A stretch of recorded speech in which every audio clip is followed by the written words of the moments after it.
After you log in with your school, classroom, or personal account, you'll see the Express homepage. You can always return here by clicking this icon in the top left. To get started, select a template best suited for web pages, such as a presentation or a learning journal. Start by adding a title and a subtitle.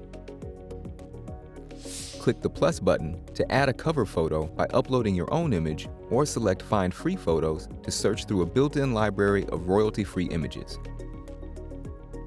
Scroll down to start creating your web page by adding and customizing text, images, and more. You can add video content from sites like YouTube or Vimeo, or import your own from another project.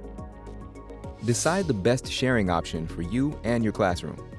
You can share via a public link, print or save your work as a PDF, send it directly to Google Classroom, Google Drive, or Microsoft Teams, or collaborate with another creator.